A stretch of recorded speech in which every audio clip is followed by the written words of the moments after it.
Es una satisfacción terminar esta semana recibiendo a un colega, Gonzalo Rojas, que ha trabajado en esta casa, aquí en RPP, pero que en los últimos años se ha dedicado a una intensa actividad en el seno de empresas que asumen una responsabilidad social y que en muchos casos han ayudado a la difusión de temas centrales de nuestro país a través de libros. Y para eso se ha creado una ONG llamada CIMADE, que está integrada por Gonzalo Rojas, a título de lo cual ha venido esta vez con un libro que yo recomiendo vivamente, Perú-China, Historia, Presente y Futuro.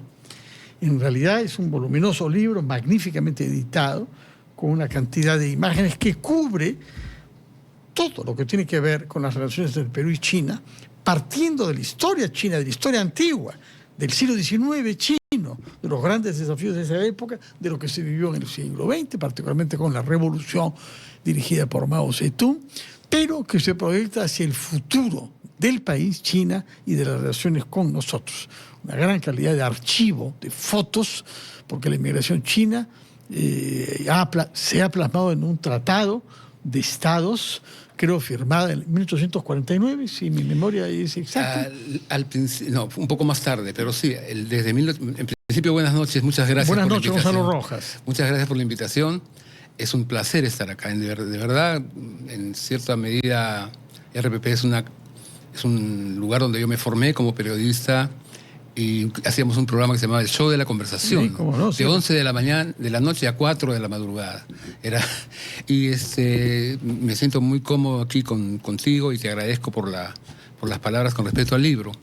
CIMADE está integrada por Carlos Santa Cruz, que es el presidente, y César Humberto Cabrera y yo.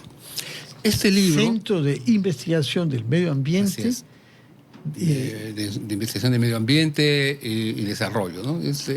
Es una ONG como cualquier otra, pero que se dedica a plantear temas que son centrales desde el punto de vista del futuro, como dices tú, del país. Minería, ambiente y desarrollo, nada sí. menos. En ese sentido, nosotros hicimos un libro como antecedente de sí, que es este que tienes acá, que tú tuviste la gentileza de participar en la presentación. Absolutamente, sí. Y además aprendí tanto leyendo el libro sobre la antigüedad de la explotación del cobre en nuestro país. Bueno, tú eres una rara avis porque a mí me dicen, tú escribes libros que nadie lee, pero tú sí los lees. Yo sí los leo, sí. Entonces, yo los leo, sí. Y la verdad es que hay mucha más gente que lee ahora que antes, pero proporcionalmente es menos, pero en realidad... No hay que decir que la gente no lee porque no es del todo cierto. En este libro, para hacer este libro, llegamos a la conclusión de que la inversión china era la más importante en el sector minero de entre todas y que China ya tenía la propiedad de la mitad prácticamente de las minas de cobre. Y se planteó entonces hacer algo sobre la inversión china en principio. Pero luego, investigando un poco el tema, vimos que hay esto que dices tú, de la inmigración china. La relación con China no es de ahora, ¿no? Tenemos desde el siglo XVIII, por lo menos, perdón, XIX, a mediados del siglo XIX, llegaron 100.000. Sí, notable. 100.000 para una población... de 2 millones. Creo que era el 5%. De 2 millones de personas, que era la población total, y Lima tenía 60.000 personas, habitantes. Nosotros tenía 4 ministerios, o sea, era una maravilla en realidad.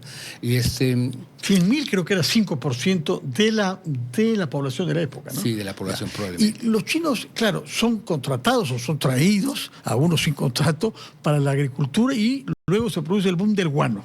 Y están muy asociados a esa época. Está asociado al boom del guano, a los ferrocarriles, a las haciendas del norte.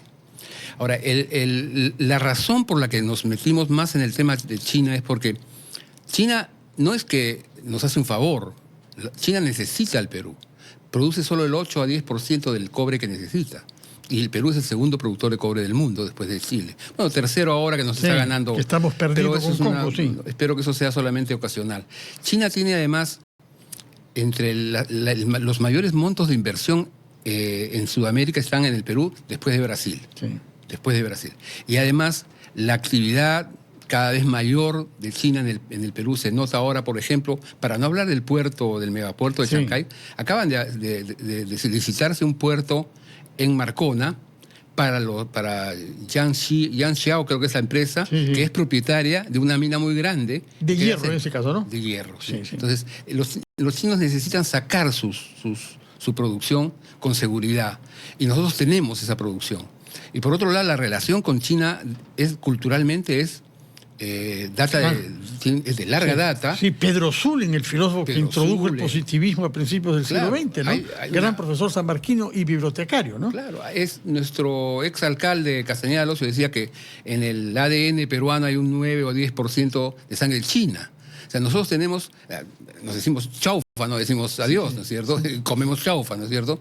La cantidad culturalmente hablando, la cantidad de aspectos que tienen que ver con el aporte chino a la cultura peruana son interminables, son muchísimos.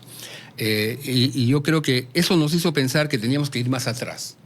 Cuando vinieron tantos chinos, dijimos, ¿por qué vinieron? Entonces, la primera parte del libro, el que tienes en las manos... ¿De dónde viene y el país que encuentra? El país que dejaron. Y dejaron un país con problemas serios de enfrentamientos, militarismos, caudillismos, y llegaron a un país que tenía una serie de problemas de militarismos, de caudillismo, o sea, encontraron un poco lo que estaban dejando, pero con mejores condiciones en general de desarrollo, porque los contratos que tenían eran por 8 años, y luego terminaban, y los chinos trajeron pues esta cultura milenaria. China, Kissinger decía que fue el país más desarrollado hasta antes de la revolución industrial. Sí. No tenían nada, no necesitaban nada de los europeos. Pero han sabido ganar el tiempo después y realizar en muy pocas décadas lo que a los países europeos les costó siglos, ¿no? Claro, y la relación con los países europeos, especialmente con Inglaterra, tiene muy mal aspecto, ¿no? Hay todo el tema del opio y el colonialismo, ¿no? Los ingleses se convirtieron en narcotraficantes y llevaron el opio a China y porque los chinos les dijeron, no queremos lo que ustedes nos traen, no nos interesa, no necesitamos. China es el centro del mundo y ese mundo es un mundo ya acotado. Los chinos no quieren vender o invadir otros países, no. Los chinos creían que ya ellos eran el total, digamos. Tiene ningún problema pendiente, sin embargo, territorial con Taiwán, ¿no? El problema con Taiwán sí es de acuerdo. Un paréntesis. Ahora, si yo hablé de 1849 es porque ustedes reproducen un discurso que pronunció el ex canciller Fernando de Traseñí, que es uno de los grandes investigadores del tema, de los grandes exaltadores de la presencia china en el Perú. Hay que recordarlo. Aunque él era de origen belga, pero realmente se interesó a fondo en el tema y ha escrito cosas importantes. Y pronuncia un discurso en el Congreso que yo no conocía, en 1999, que ustedes reproducen con motivo del 150 aniversario, es lo que le oigo decir, en donde él dice que el Perú tiene una deuda con inmigrantes chinos que hemos agraviado. Es bien duro, sobre la responsabilidad ética de nuestro país frente a eso. Y él, como canciller, pide disculpas. Así es. Y dice, estamos saldando una deuda. Las deudas hay que reconocerlas y hay que saldarlas y mirar para adelante. Y es lo que hizo Traseñís con gran, digamos, capacidad de visión para el futuro, ¿no?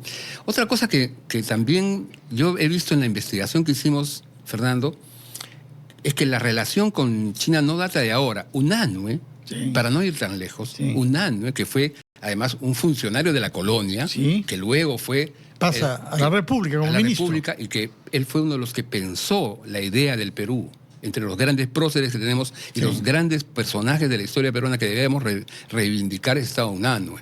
Médico, no era un militar, y instaló un gobierno civil y él desarrolló, creó la Facultad de Medicina, y UNANUE dijo, el futuro comercial del Perú está en el imperio chino, porque UNANUE era un hombre del positivismo, que había visto el vapor, que había visto los nuevos barcos que iban tan rápido, decía, las distancias se van a cortar. UNANUE vio lo que estamos viendo ahora en Shanghái. Entonces, sin duda, sin duda. Hay otra figura a la que le da mucha importancia usted, es Domingo Elías, que fue candidato a la presidencia, en su momento el más importante productor de algodón y exportador, pero también después entró al aguardiente, me parece, y que también tuvo una relación fuerte, porque además se ocupó de traer culíes, ¿no? ¿Por qué es importante Domingo Elías, quien desafió a la presidencia y perdió, ¿no? Contra Castilla. Tuvo una vida bastante azarosa en cuanto a la política, como todos los caudillos, pero él no era militar, forzosamente no tenía civil que... antes de Manuel Pardo, ¿no? Antes de Manuel Pardo. El primer candidato civil a la presidencia. Es un personaje interesante porque él se ocupa de traer, y sus hijos sobre todo, en barcos como negocio a los culís, ¿no? Pero luego él se preocupa también de que las condiciones sean apropiadas y que los contratos se cumplan, y tuvo también una preocupación por la tecnología en las haciendas. Sin embargo, yo te diría que, visto desde mi punto de vista ya más personal, Elías nunca disfrutó de su riqueza. Nunca hizo mucho dinero, pero todo el tiempo estuvo peleando. En cambio, hubo otros europeos que vivieron acá, que también están reseñados en el libro, como De Witt, sí, que viajaban... Autor de un diario que usted cita mucho, es el diario más largo del siglo XIX, 70 años de diario. 10 tomos. Sí. Bueno, pero De Witt viajó 8 o 6 veces a Europa y recorrió todo el Perú. De origen alemán, ¿no?